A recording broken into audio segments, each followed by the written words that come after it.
somewhat of a limitation that we have with CT is when we have a lot of calcium in the coronary artery, sometimes that creates a little bit of a blooming artifact where basically it seems like there's severe narrowing, but in fact it's not. It's just that the calcium there, because of the radiation, masks a significant stenosis when there really isn't. They actually did what they call an IVUS, or intravascular ultrasound, on this patient, and with ultrasound they were able to evaluate that plaque, and you can see that this white stuff over here is actually calcium, and essentially they were just evaluating the composition of the plaque, which is fatty, calcified, and essentially mixed.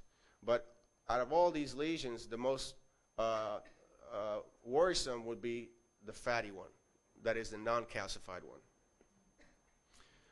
These are just images comparing coronary catheter angiogram, which is an invasive procedure, and CT.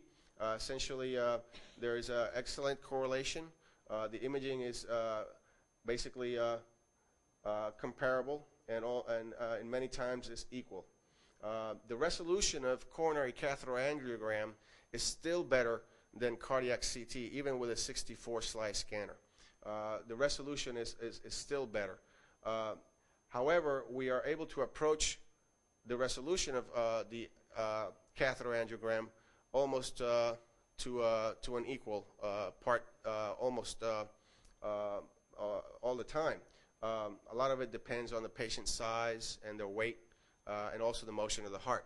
But in essence, like I said before, this image here was obtained non-invasively.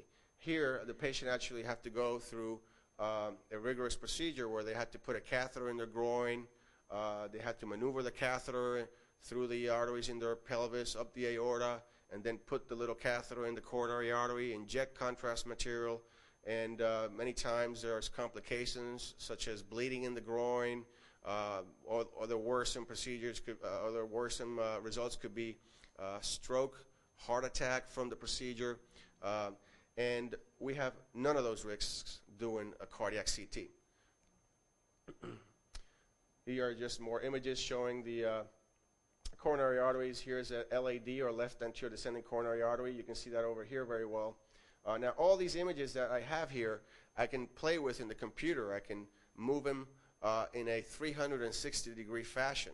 So what we have is true three-dimensional imaging, something that you cannot obtain with catheter angiogram. This picture is taken basically from the front, and it's just a two-dimensional picture. Okay?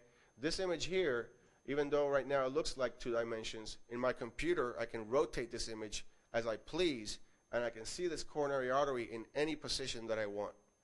And it's all non-invasive. Again, this is just a different position. This I wanted to show how the resolution of the 64-slice scanner is able to visualize the smaller branches of the arteries, not just the main branches, but actually the smaller branches. In this example, I can show the diagonal branches of the left anterior descending coronary artery right here. So this is not the main branch. They're actually the smaller branches. So we can also identify disease in the smaller branches. These are just some numbers proving the efficacy of coronary CTA now, especially with 64-slice scanning. I just want to orient you to this number here. Basically, the negative predictive value is almost 100%. Essentially, you can see here what this means is that typically the best sensitivity that we can obtain and specificity that we can obtain in performing the procedure is in patients where ultimately they have no disease. And I will come back to this a little bit later. Now here again is a picture of the heart in the axial position and in the transverse position. Here you can see that this here is the muscle of the heart, and this is the chamber filled with contrast material. You can see that this muscle here is very thin and dark. You can see